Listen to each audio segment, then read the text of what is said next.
কে কে আম খাবেন চলে আসেন। দেখেন একদম তাজা তাজা গাছের আম, মিষ্টি মিষ্টি। কালকে আপনাদেরকে দেখালাম আমাদের গাছের জাম, তো আজকে আবার আম নিয়ে চলে আসছি। আপনারা দেখেন আমাদের গাছে কত ভালো ভালো আম হয়েছে, একদম সেই মিষ্টি আম। আজকে কিছু আম পারবো, তো সব আম পারবো না, অনেক গাছ আছে কিন্তু অতগুলো গাছের আম একদিনে পারবো না।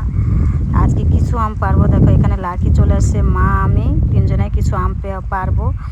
আর অনেক অনেক গাছ আছে কিন্তু এতগুলো আম একদিনে পারবো না। যেগুলো একদম বেশি বেশি পেকে গেছে ওইগুলাই আম পারবো। তো দেখো কত আম, সব আম এখনও পাকেনি, একটু একটু পাকবে, ওইগুলাই নিয়ে পরে নিব। আর যেগুলো পেকে গেছে ওইগুলাই, যেগুলো একটু বেশি পাকা ওইগুলো নেব। দেখো আমাদের ঘরের এখানে একদম কোনা থেকে এই গাছটা এত আম হয়েছে কি বলবো। আর খেতে জাস্ট অসাধারণ, একদম চিনির থেকে ফেল, এত মিষ্টি আমগুলো খেতে। আম কার না ভালো লাগে বলো, আম তো আমার ফেভারিট, আমার খুবই ভালো লাগে। তো কে কে আম খাবেন চলে আসেন।